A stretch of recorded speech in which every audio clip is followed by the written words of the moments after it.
Hey everyone, welcome to Mutant Puke. I'm Jake, And I'm Ivy. and we're joined today by a very special guest, Angel Marcloid that is Fire-Toolz, the main person behind it, right? Like it's just you, correct? It's just me, unless I hire a sax player or something. Oh yeah. Yeah. So Fire-Toolz, we reviewed it last our last music review. You commented a really nice comment on our Instagram, so we made this interview happen. So that's exciting. Quickest turnaround I think for us ever for reviewing someone and then a interview. Really like that new song that you put out, Council of Saturn. I called it Cyber Grind. I think we settled on it not actually being Cyber Grind in the episode. I put out an EP on a Cybergrind label not too long ago, and Oh, just I was on track. I was on track. there's some grind parts, and it's electronic, so we can just go ahead and say that it's fine. Cybergrind adjacent, maybe. Adjacent for sure, you know. Yeah. When we do these interviews, I like to start from the beginning for an artist because I like the history of artists. Like, how did you get started making music?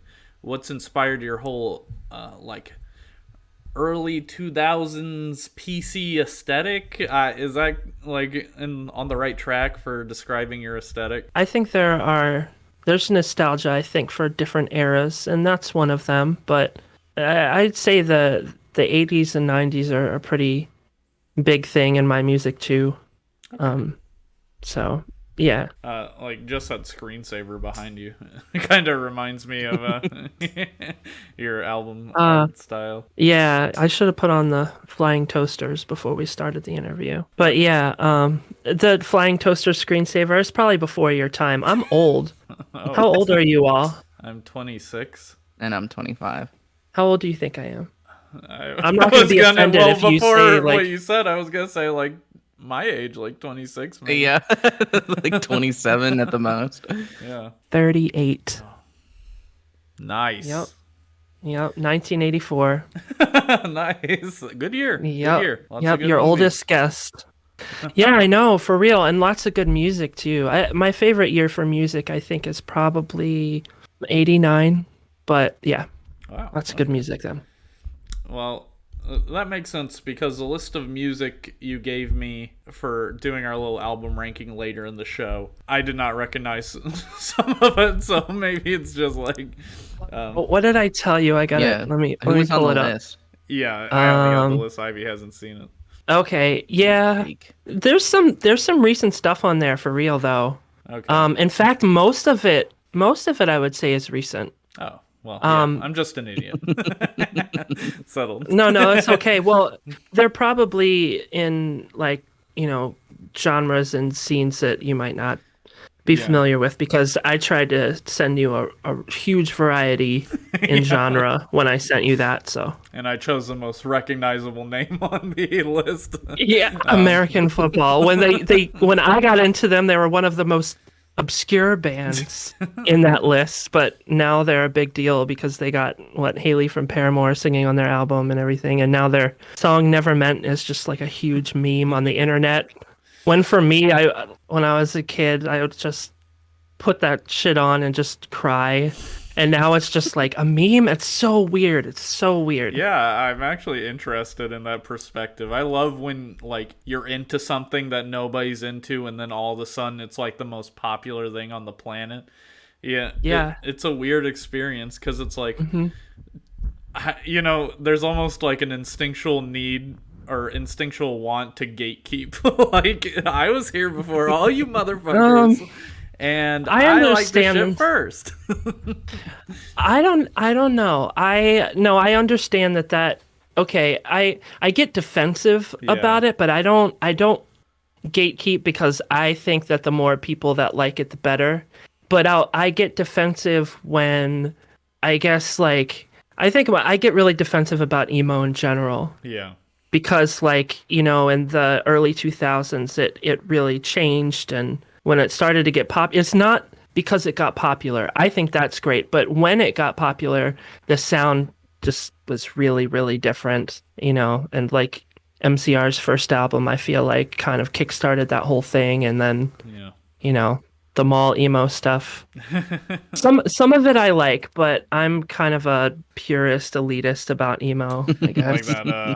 that copy pasta about the Midwest emo, real emo I- or whatever. I honestly agree with like most of that copy pasta.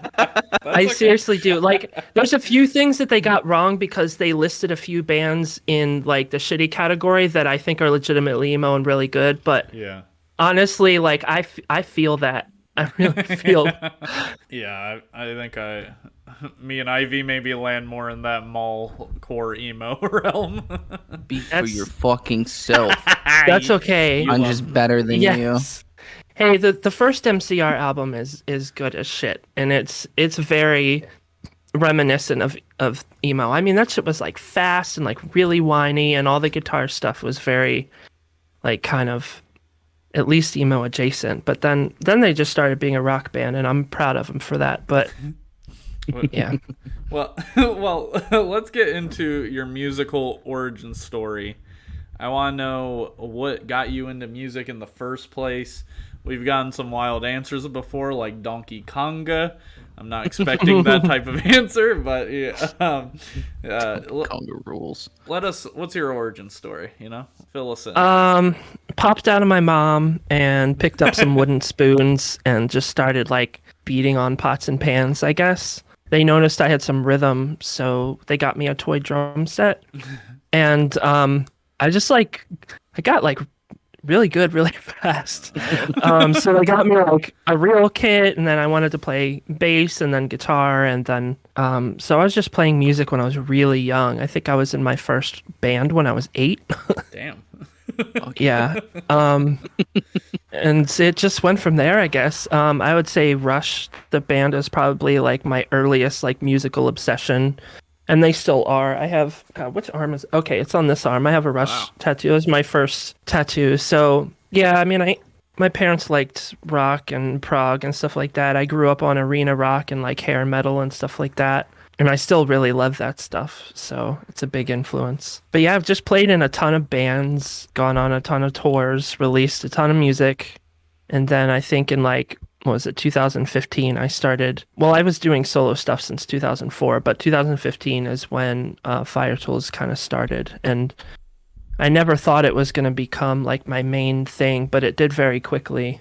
So it's been like that ever since. Yeah, Fire-Toolz. Where's that name come from? How do you come up with Fire-Toolz? I got it from this software that this hacker made back in probably the late 90s. I don't remember the year, but it was like an AOL, like, and it wasn't really like hacking because it just did like stupid stuff. And these might all be terms that you're not familiar with because this is like really old school internet. I'm not sure. But you could like mail bomb people, which is basically just like sending them like hundreds of emails at once, like of the same thing. You could kick people out of chat rooms.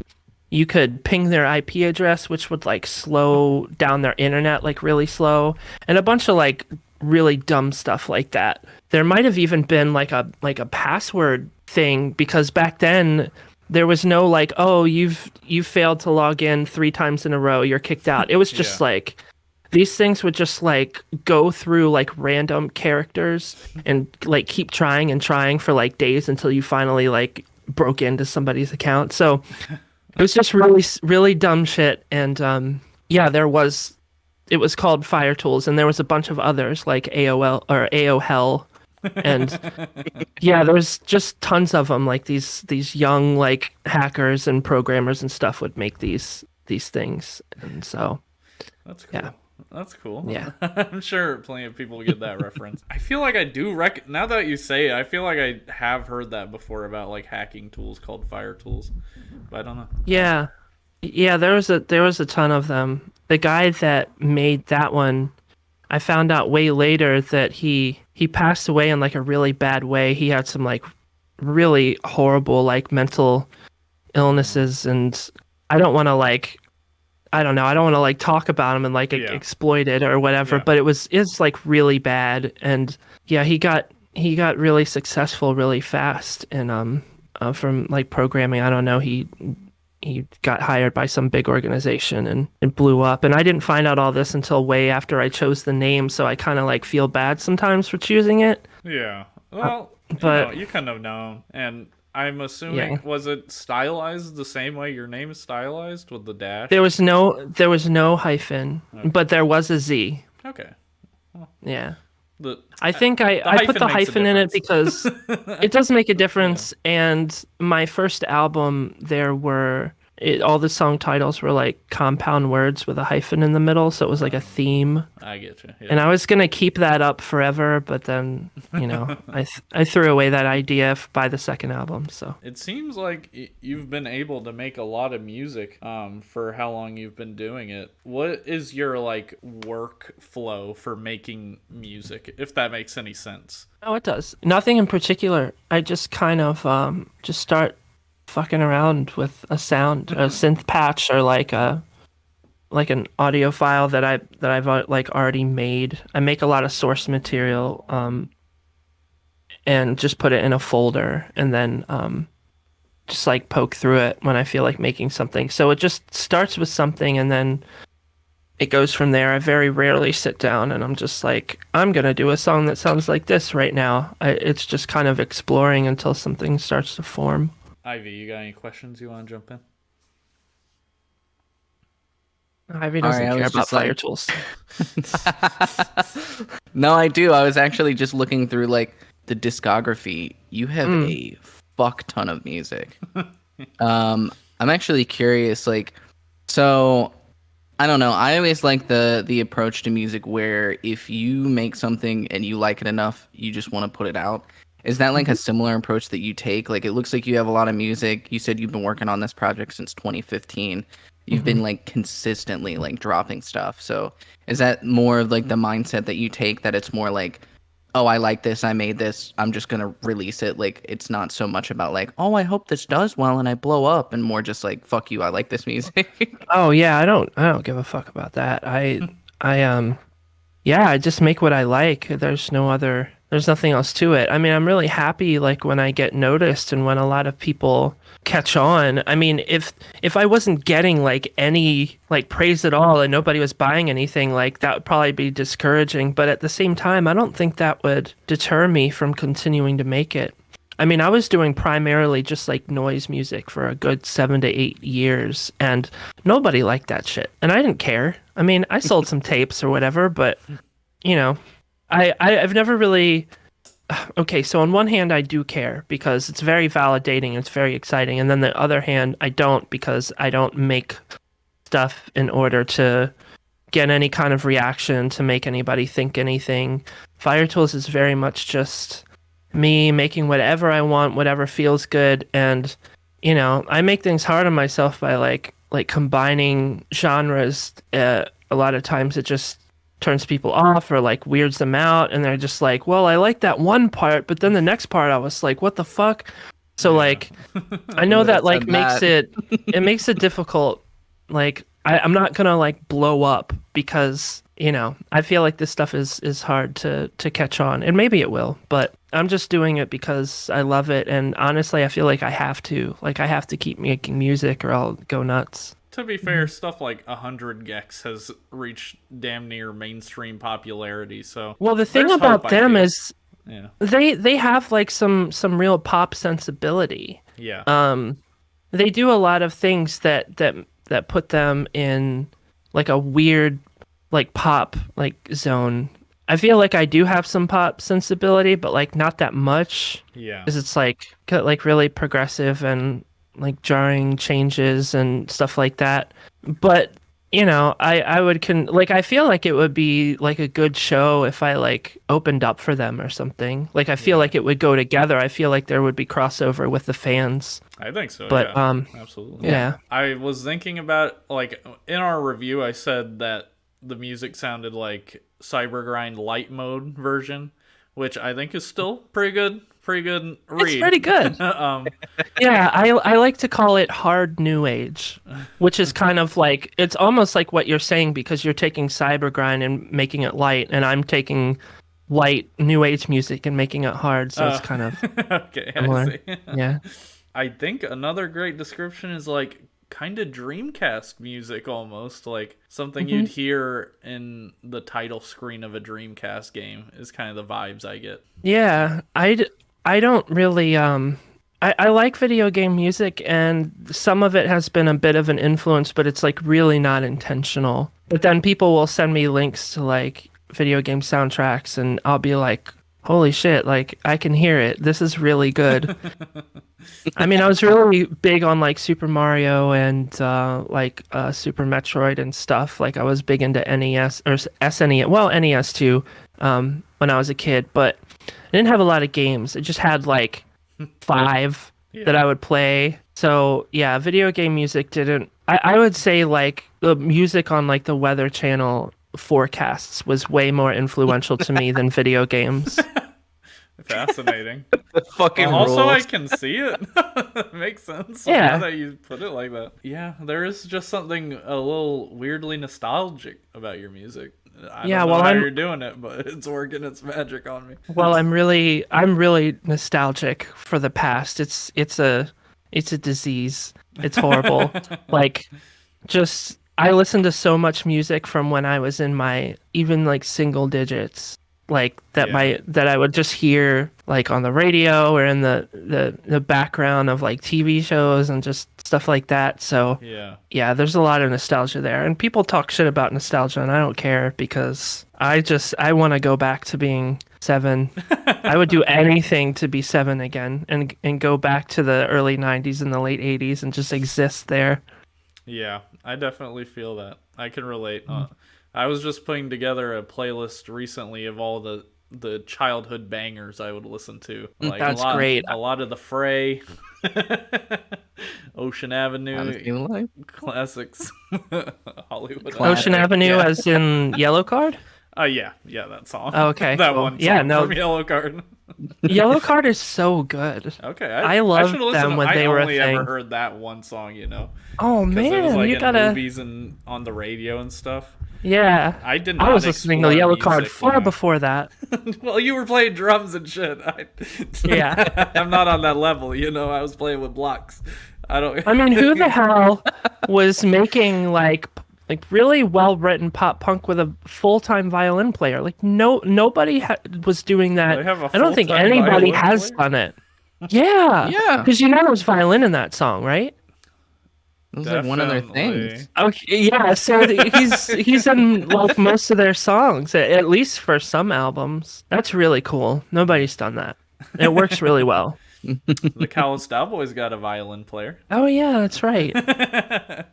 How do live shows for Fire-Toolz work? Because I'm assuming it's not just very well. Yeah, it is me. So there's like I can't do all of that shit at once. So honestly, like 90% of it is like backing track, and then I'll play some synth. I play all the guitar parts, and I do all the vocals, but I blend my live vocals with the pre-recorded vocals because there's so much like unique processing that's always changing on my vocals because I go really hard on vocal processing. And there's just no way for me to do all that live. So I kind of like, I feel like really weird playing live because I'm not really in control of a lot of the stuff. But I don't know, people react well. They're just like, God, this is the best show you ever played. And I'm just like, it was literally exactly the same as my last 10 shows, but okay.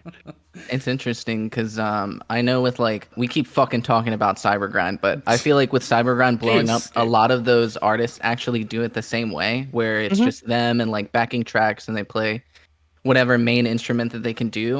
And honestly, it's kind of crazy, like the general like audience reaction to that kind of performance. Like I'm so used to like you get the full band experience, you know. You have everybody go up there, they play everything, and like with my band, for example, Keely is like a fucking mad woman about, oh, when we write this we got to figure out a way to do it live, or we got to have like all these extra little layers and shit translate over live. So that's like 2 different approaches, and it's kind of cool to see that not everybody's like hung up on the actual like, oh, I want to see a whole band, and then they'll show out to people who are just playing the music and like, yeah, that fucking ripped, that was cool, you know. Yeah, it's getting better in that regard. I remember, 10, 20 years ago where like if I ever saw a band or played with a band who like didn't have a live drummer, but they had guitars and keyboards and stuff and a vocalist, people would just be like, this is strange. I even thought it was strange. I even thought it was kind of a turnoff. Like I didn't have like an ethical issue with it. I wasn't just like, this is stupid, they shouldn't do that. It was more just like, it's kind of weird because their drums are just like on an iPod or something. But I think that's getting better. I was talking to a label, like a pretty damn big and prominent like metalcore and hardcore label, and they were kind of like, we would love to work with you, but like we've just been doing like bands with drums and guitars for so long and like no keyboards that we just like don't even know how to like do any kind of transition into like your world or anything like that. So like I feel like it would be a really bold move for them. So I can kind of see how anybody coming from the live band world would see that and just be like really kind of weirded out. But like then you have like raves and stuff, like techno and house shows and stuff, and nobody's playing drums there. Yeah. And I would say like, I mean, that song that you all were talking about, the new single, has a lot of real drum sounds in it, but like 70% of my songs I feel like have just like electronic sounding beats anyway. So I think it's only when there are real drums. Have you ever thought about like building out a band and like trying to translate your songs into, you know, a live instrumental version? That would be so cool, but it would honestly take so much work. Yeah. And everything would sound so much different. So it would have to be something special. Like I wouldn't even be able to call it Fire-Toolz. I'd have to call it like Fire and the Tools or like Fire-Toolz and Friends or something like that, or Tire Fools or something. I got a real question. Are the tools made of fire or is the fire made of tools? You know? I've always thought of it as like tools to use like with fires, like a fire poker, stuff like that. Makes sense. I was thinking that's like what I an thought axe, like a firefighter axe. Yeah, sure. Well, there's actually a company in Germany called Fire-Toolz with a Z. Cool. What? Really? And people are always tagging them on Twitter instead of me because I have an underscore. And I swear they're probably like, why did this happen? But they haven't bothered me or anything. And I think they can't because they're in another country. So like, if you're not in the same country, you can use the same name, I'm pretty sure. Well, they don't got the dash, so yeah, they don't. Yeah, that probably changes it. So, do we want to rank some American football albums? Oh, three? The three that exist? Oh, go ahead. Well, there's an EP that has 3 songs on it too. I didn't listen. But Jake doesn't fuck with EPs. We only do albums on this one. So not... Unless you're Jackson. Jackson can just throw in EPs. Well, it'd be really hard to... I mean, ranking 3 releases is just kind of like not interesting and uneventful. So well, I think we're gonna throw the EP in. Okay, fine. Oh, but I didn't listen to the EP. Fuck. Yeah, that's my thing. I didn't even know there was one. Oh. It's a little similar to the first one, and honestly, that first one is kind of an EP. It's only 7 songs. How long is it? Like 30 minutes tops or something? I don't know. It is 40 minutes and 54 Oh, seconds. Really? Wow, that's much longer than I 9 thought. songs. Oh, it's 9 songs. Wow, some fan I am. I know it was an odd number that was before the double digits, so... Okay. Oh, God, it is 9. What the hell is wrong with me? All right. I don't even see the EP. Where the fuck the EP? Oh, there it is. Oh, yeah. It's also called American Football. What's the deal? What's like the joke here? I'm not familiar with the lore. Well, like the lore about the band? Yeah. Oh, well, it's just like 3 guys in, what was it, Champaign-Urbana, Illinois, who like probably were in college and just like wrote a bunch of songs together, and it was very short-lived, and I don't think they even thought they were going to stay together for that long. They might have even broken up before that album came out. But the vocalist was in a pretty legendary emo band that's named in the copy pasta, Cap and Jazz. Yeah, with his brother. I mean, both of them, Mike and Tim Kinsella and Nate Kinsella, the other brother, they've been in so many bands and so many bands with each other. Very incestual scene for sure. The nepotism go crazy. Yeah. So they broke up, but just like people they had like a cult following, and like people loved them. And every time Mike would play a show with his solo project Owen, like he probably got bothered all the time, like play American Football, play Neverment. So Yeah. I actually got to see him play Neverment acoustic in a record store in Florida. God, what year was that? Maybe like 2004 or 5 or something, like way before American Football got back together. And yeah, they just like blew up, and I think there was like a demand, and so they got back together and did 2 more albums. Well, funny how that Yeah. works out. Success post-mortem. I love when old bands get back together and make music again. It's always so exciting. Sometimes it sucks, but we get lucky sometimes. Yeah. I think all 3 of these albums, I'm going to be honest, I listened to about a third of each.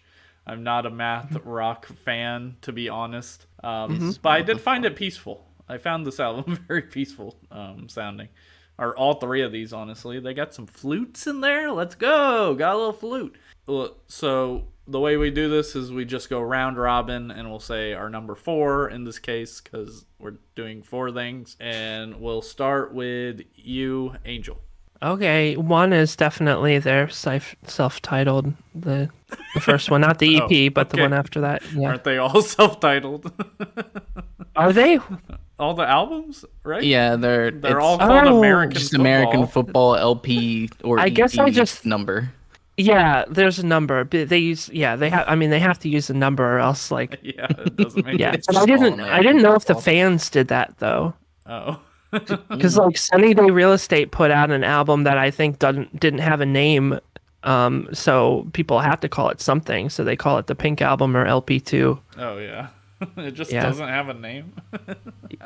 I don't think it has a name. On Spotify it probably says LP2 or something. You gotta call it something. But yeah, that's my number 1 for sure, because that's what I was obsessed with as a teenager. Okay. Are we doing this backwards? We're doing our favorite first and then going Yeah. down the Oh, list? I did my favorite first. I'm sorry, that's probably backwards from how you usually do it, isn't it? It's fine. It's like 4 albums. Not a big deal. Yeah. And I listened Yeah. to a quarter of it all, maybe. So Okay. not All super right. serious here on the show. What's All your right, number this is one? a backwards episode. Maybe? Yeah. No, we're extra serious, so I'm gonna get fired again. I think my number 1 was actually LP2. I really fucking like LP2. Like, I don't think there's a bad song on that album. There's a lot more vocals. It's sad as fuck. I literally was like, Keely messaged me, and she was like, "Hey, I saw you were listening to American Football. Are you okay, dog?" I was like, "Oh yeah, I'm good." And then fucking Where Are We Now started, and I was like, "I'm not good anymore, dog. It's fucking not okay." But I think Home Is Where the Haunt is probably my favorite on the album. But yeah, I listened to that one probably like 3 times in preparation for this. That shit rules. That album's so good. Great. Jake. My number 1 is actually going to be the 3rd album, LP3. I like that one the most. I like the lyrics the most of what I read. I thought his voice was very charming, and I really liked how it sounded. And there was a little flute. I'm a flute guy. Everyone knows. So that's my number 1. Yeah, we'll just keep going, and then you'll go, Angel, until we Okay, finish. so we're on number 2 now. Probably their first EP, the 3-song thing. But if you don't want me to count that, because No, it's we can count unfair, it. because neither of you listened to it, then I guess you all would put that last. Yeah, then. that's Yeah. essentially Yeah. just what we'll do. It's fine. The American football heads want to know your take, since you actually have like probably a good opinion on them, right? Like no football heads are listening to us. Is that what they call themselves? Football heads, like Arnold? Hey Arnold. They should. I hope so. I love that show. Ivy, number 2. Hello? Ivy froze. Oh no. Ivy, you're stillborn. What? Frozen Ivy instead of poison Ivy. Yeah. There we are. So, my fucking power just went out. What? So What I'm the fuck? restarting my PC. Oh, there's just a fucking huge storm rolled through. Florida. Are you just using your podcasters phone be right like- now? Yeah. I'm just using my phone. So I'm gonna get everything up and running again and just wait for the internet to turn back on, and should be good to keep going. Are you fine just keeping going from your phone right now? It doesn't sound that bad, to be honest. Yeah, I can do that. What's your number 2 fucking American football head album? I'm gonna have to do LP3. I really enjoyed it. It had a lot more vocals to it again. It didn't quite capture me the way that LP2 did, but it was really fucking good, really pretty, and I super enjoyed it. So yeah, I'll go ahead and put that one there at my number 2. My number 2 is LP2. I like that one more also. This may be sacrilegious to some people, what we're saying. I don't know. But It's okay. Canceled. it's okay. Yeah, we're canceled. Football heads don't hate. We're all friends here, you know? We're all It friends depends on here. what kind of football head it is. That's If it's like an old football head, then they're probably gonna rank them like I did, and if they're not that familiar with them and are getting into them like later on, I could definitely see them being more into the latest 2, because there's many years in between them, Yeah. between 2 and 3, and then the first 2. So what's your number 3? LP2 for sure. I was so excited that they were getting back together and writing music. And I was so happy that they, it wasn't exactly their original sound, but it was very true to the twinkly emo sound. And, a lot of times when bands get back together, they don't sound like they used to, which is fine. But I was just like really excited that they kind of stuck with that sound. And I thought they did really great. It is really sad. It's very moving. I love it. It was a very satisfying return, I think. All I know about this man is he needs a motherfucking therapist right now. He needs to stop writing music. He needs to go get some therapy. He probably already is, let's be honest. But I would think so. I hope so. yeah. I mean, if you listen to the lyrics to any of his solo albums in between, like within American football's break, it's like some pretty disturbing shit in there, like in the same vein. Yeah. Plus, he got married and got a divorce before they got back together too. So there's probably just like so much like heartbreak. I do feel bad for him. Yeah. I mean, we don't know his story at all, but like, yeah, I hope he's in therapy. That's the thing, right? Like, the greatest suffering almost always provides the greatest art, so it's kind of fucked up in a way. I hate that. Yeah. You think? Because it kind of makes people like romanticize mental illness. Definitely. I do agree that some of the greatest music out there is in that vein. That is true. But I guess I like refuse to like believe that that saying is true, because it kind of just like I don't it's know. cynical. I just don't like it. I have therapy like 3 times a week, so I'm just kind of like, no, like this is not. There's nothing glamorous about this. So. That's completely fair. Yeah. Yeah. I get that totally. Ivy, how you doing over there? We're almost back up and running. I had to Nice fan. reset my camera. Discord's up. Internet's back on. So I think I can rejoin the call now. You got high ceilings. Well, it just They're not looks that like high. Yeah. I don't know. They look pretty high. I'm not convinced. There we go. All right.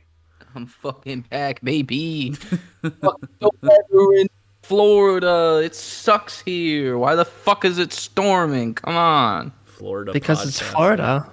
Are you in Florida too, Jake? Yeah. Oh, not Oh, Jake. hell No. I'm Where are in you? Lexington, Kentucky. Kentucky. Oh ass wow. Okay. motherfucker. I've been there. We're in Florida. Where in Florida? In Orlando. Okay. Yeah, I've been there. Where is Fire-Toolz based? Are you fine to say that? I have this like weird like feeling about giving away my exact town. Yeah. I always ever since I moved away from the city of Chicago, I've always just been kind of weird about that. But every time I send somebody merch in the mail, my return address is there, so it's whatever. Yeah. But I live about like an hour and a half from Chicago, depending on where in Chicago Okay. you are. I've lived in Northwest. Yeah, I'm like really close to Wisconsin, actually. Okay. I lived in Elgin, Illinois for a while, near Oh, okay. Springfield or something like that. Yeah. Yeah. I was just asking, like, in case, like, where can people see you live generally? In Chicago. Yeah. That would be. I mean, I lived there for a while, like after I moved from Maryland. So, I mean, there would be no shows out where I am. Yeah. I highly doubt it. So. It was weird. I lived right outside of Chicago for a while, but I only went once my whole life into the city. Into the city? Yeah. Mm-hmm. It's kind It's of scary in there. Yeah, I remember being like kind of overwhelmed by the height of the buildings and stuff. I haven't been into a city like that since. Yeah, I don't. Just a little Kentucky farm boy over here. You know what I'm talking about? Ain't need Yeah. building Sounds so peaceful. big. I lived in Brooklyn for a while, so I remember anytime I would be talking to some of my friends. I had some friends that lived in like fucking nowhere, Canada, and anytime I would send a picture where I was like walking through like Manhattan or something on the weekend, they'd be like, "That's such a weird thing." There's just like the buildings are all around you. There's no real skyline. It's just skyscrapers everywhere. And I don't know, moving away from that, it's just like it's super jarring to like, because when you get into the city, at least when I first got into the city, and most cities I feel this way, like when you go into a downtown area. But when I flew into Newark, and then I took like the train over, and then I stepped into Manhattan for the first time. I was just like, what the fuck is this? Like, there's so many buildings, like, because the stop I got off of was like right by Wall Street, or like right on Wall Street. Wow, like that's like a weird vibe there. And there's so much in New York that like doesn't feel anything like that area. But I don't like city life whatsoever. I don't like being in cities at all. So Chicago was hell for me personally, and I've been to New York City a ton, and I'm sure that would have been even more hellish for me. Cities make me think of that. I don't know if either of you have ever seen this video. It's called like Down the Rabbit Hole Mousetopia, and it's like No, sounds cool. It's this weird ass science experiment that some freaky scientists did in like the 70s or 80s or some shit, where they built just basically a huge city for mice and like That's let them amazing. populate it. But then the mice Yes. started doing crazy fucked up shit. Like my God. there was hella incest, things that I don't want to talk about, obviously, cannibalism. It gets crazy. And that's why I really think living in sad and a weird. big city is like So- Oh, it wasn't Pretty like much. was it like really crowded? Oh yeah, it was like Oh, definitely. that's cruel. So Yeah, that it sucks. was insanely cruel, to be clear. Yeah, Not that's funny gross. that they did it. It's fucked up completely. Yeah. Not a Sometimes good something is so experiment. fucked up that there's some does- kind of humor there. Yeah, for sure. Yeah. The video's entertaining The as all absurdist hell. angle. Did I fuck up the ranking? Oh, I don't. I'm disconnecting. I think it's your turn. Number even- 3. Yeah. Did we Is ever it get my back to turn? that? I guess I'll put the first LP. Yeah. I really like it. Let's be clear. I really really love that album. I love vocals, and that album was a lot more instrumental and vibey. But I love math rock too, so it's like it's still really great. I think that it might have turned me off from listening to some of their other albums in the past for some reason. Like I don't know what it was. Before I like really loved math rock. When I first heard the album, I was like, oh, this is pretty cool. But then I just kind of like never went anywhere else with it. Yeah, still a really good album, really classic album. There's a lot of really good fucking songs on there. There was like, it's the second song on the album. Hold on, I'll turn around to fucking. Summer Ends. Yeah. The Summer Ends. I Probably really like the really slowest like that one. track. Yeah, me too. It has like that really nice like trumpet to it. It's slow. It's really cool. Yeah, that's the that drummer track. doing all the trumpet. Oh, really? Yeah, sometimes he plays drums and trumpet at the same time, I'm pretty sure. Really? I've never seen them live, unfortunately, but I can kind of tell sometimes the way he's playing drums that he's only using one hand on the drums during the trumpet parts. Huh. So I assume he's doing them at the same time, but I can't be sure. That's crazy. That's really What cool. the hell? Yeah, and people are like, whenever someone can sing and play drums, they're like, whoa, playing trumpet and playing drums? I don't know. That seems like used another to- level. I used to do that and play keyboard at the same time in a band when I was younger. Played drums, I sing, wore a and headset play mic. keyboard? Yep. Oh my god. Oh, you had a headset mic? I had a headset mic, and I Those was hard playing rules. drums with my right hand and my 2 feet, and then had a Juno 106 keyboard to the left of me, and just play little things. Awesome. That's dope. That's so cool. My number 3. Let me just say, I actually did go back to Chicago in 2021. I completely forgot. Me and my girlfriend stayed in this weird ass hotel for a couple of days, got high off some edibles, and watched A Bug's Life. It was fucking sick. That a sounds trip. so nice. Yeah. We went to the zoo as well. I got a cool penguin hat. Oh, that's great. Why don't you wear it? Where's the penguin hat? I wear Yeah. it a lot at work. I wear it on like days where You wear my your hair penguin looks hat bad. at work and not on your podcast about weird music. I like my hair. I like to have my hair on the podcast. I don't know. Is that Okay. vain? Is that Do vain? we No, have it's like not the same vain. hair thing going No. on right now? What? Like with the The blonde? blonde. Yeah, and the- I've noticed it. Like we've coordinated weirdly without realizing. I My actually. hair's never blonde, and it is right now. Oh shit! Oh, it looks good. So that's how I want my hair to be. I started going to like a hairstylist, and I went for like 2 sessions. Like I got a haircut, and then the next one we started going blonde, but I had to like take a break because I was like saving money to pay a bunch of musicians and do shit for the new Itches Tongue album. And in that time where I like couldn't do like a session for like 2 months, the fucking salon closed. So like, I guess I'm just gonna go back to just doing my own hair. Whatever, it'd be like that. Yeah, I'm trying to find a salon in my new town because the reason it's blonde is because the color washed out. So it's just like Oh. bleached hair right now, and it's like grown out all the way to here. I usually have fully red hair, and then a couple years ago I started doing like a blue patch right here. Yeah. And it really goes along with like Fire-Toolz lore and everything. So it's very all conceptual and tied in and everything. But so yeah, I'm gonna do that again soon. Yeah, I can't have colored hair anymore because of my job. So I'm just gonna go blonde.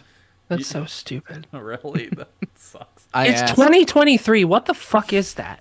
That's so stupid. Like, are you not working? racism. That's what it Are is. you working half the time at home? Like, I feel like you're always at home working. It was so weird. Anyway, Well, my wife works at home and she can't really dye her hair because she's got to get on Zoom calls once in a while, and once in a while she has to go to another state for like some kind of event or whatever, some kind of important work thing.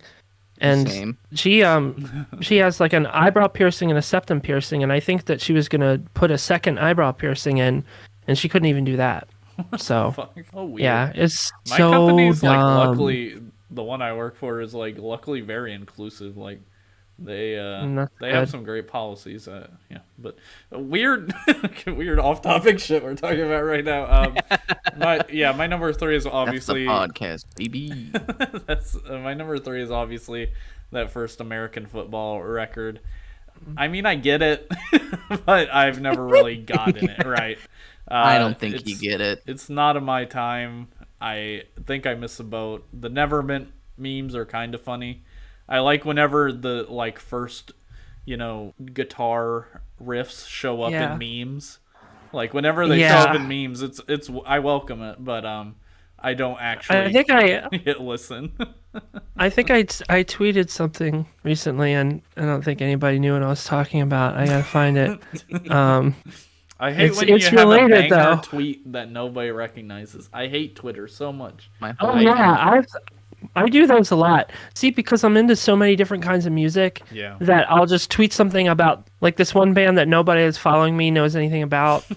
And I'm just like, where are my people? I need all of my fan base to be all of these different kinds of people so they get my references. But yeah, I tweeted on February 5th, are we ready? I'm ready. We can keep that one, right? Ready? 1, 2, 1, 2, 3. Oh. Okay, that's an intro, right, to Nevermind? I didn't even Yeah, realize that was there. 7 likes. Only 7 likes. My fans are Fake fans. dorks.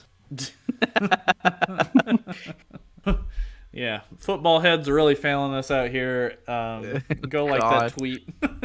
I'll link to that tweet in the description of this episode. So go like that. Thank you. So, we're getting to the hour mark here. That's usually our wrap-up time. We like to keep things concise here, have a little bit of fun. A little fun of the day. I'm not like nobody wants to listen to people like just talk about random stuff for like more than an hour, so I get it. You'd be surprised. Yeah, you should see the shit that I listen to. But yeah, people in particular don't want to listen to us talking about random shit for an hour. I'll say that much. We haven't reached that status yet. But God, if we would have done ranking Rippington's albums, it would have driven you guys crazy because there's like 20 and it's all just like really corny smooth jazz. Yeah. you all would have just gone completely insane. 2 reasons I chose American football. Yeah. Recognizable. 3 albums. Yeah. Oh. But yeah, I do have a question for you. There's this band name that I've been toying around with, and I just want to run it past you. Okay. It's called Mayonnaise Waterfalls. I love it. I love it. And you know what? I have a side project called Angel Wings Marmalade. That's pretty good. We're gonna have to do a split. That would be the best split. That's a good split. It would just be like weird, gross, like liquidy food products on the cover. Can you imagine having to tell someone that you're listening to Mayonnaise Waterfalls? That'd be hell. I'd lie. You got the new Mayonnaise Waterfalls Angel Wings Marmalade split. It's so good. Jesse, what the fuck are you talking about? Oh yeah, Jesse.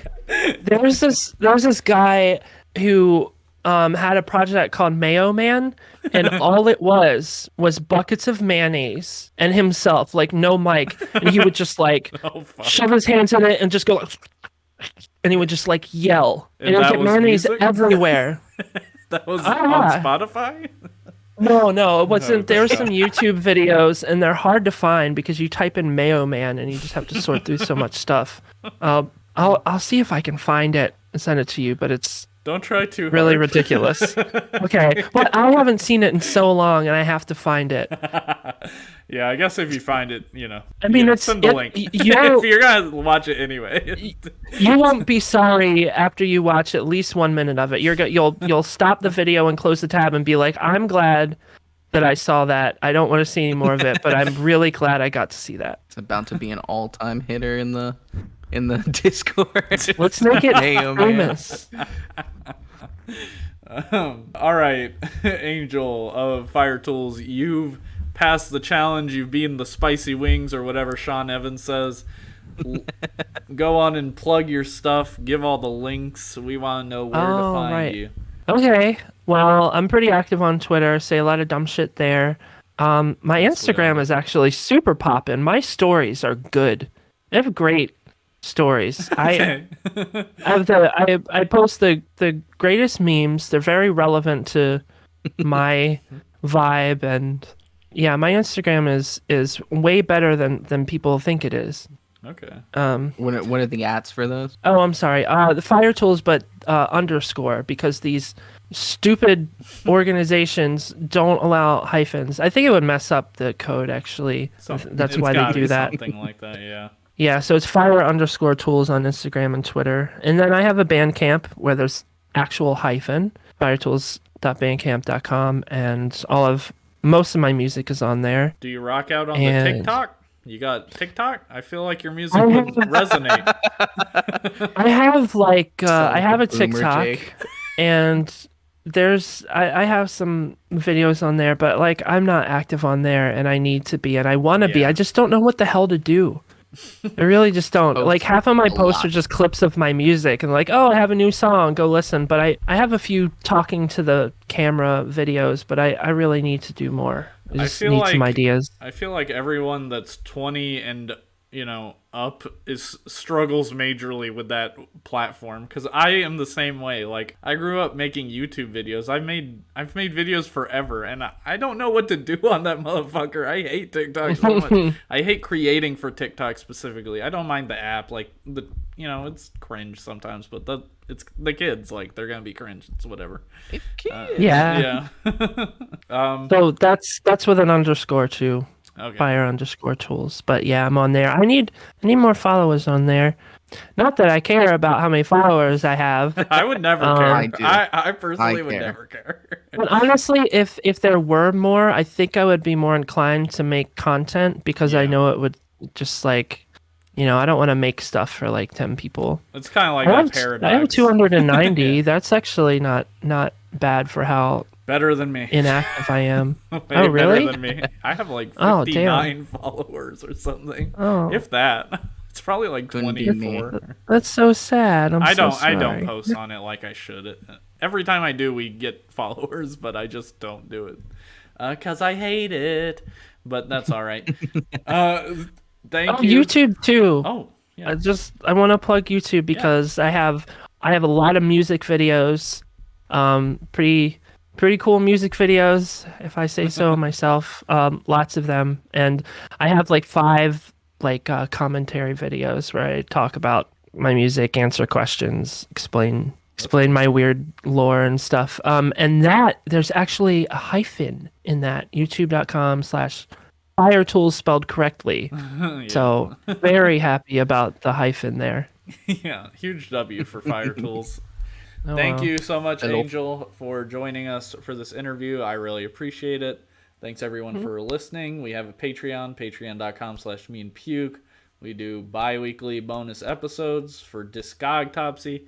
We talk about bands with their album histories. We're going through Circus Survive right now, talking about On Letting Go. Good. Yeah. This Friday, the episode for On Letting Go is coming out, and that's going to be super fun to talk about. Haven't recorded it yet, but I'm really excited to. Futurana's number 1. What? Yep, it is. Futurana. That album from Circus Survive. Am I not saying it right? Jaturna. Oh, Jaturn. Oh, sorry. Sometimes when people talk, I do not understand. I God, think is there's it something wrong with Juturna? Why am I Juturana? That's not it. I can't believe this. So you've been saying it wrong, right? Okay. Juturna. Oh my God! I thought there was an A before the N. Wow, I'm an idiot. I've listened to that album like remembering that thousands of album's times. Name. That's the a first weird one name. we went over. Embarrassing. I'm sorry, Anthony Green, if you're watching. I love you. I'm sorry. If Anthony Green is watching, please hit me up. I'm gonna tag him in this episode. And the best Samson album was when you were a vocalist. I just want you to know that. I agree. Yeah. All right. Yeah. Thanks for watching. Bye, everyone. See ya Goodbye. next week, as always.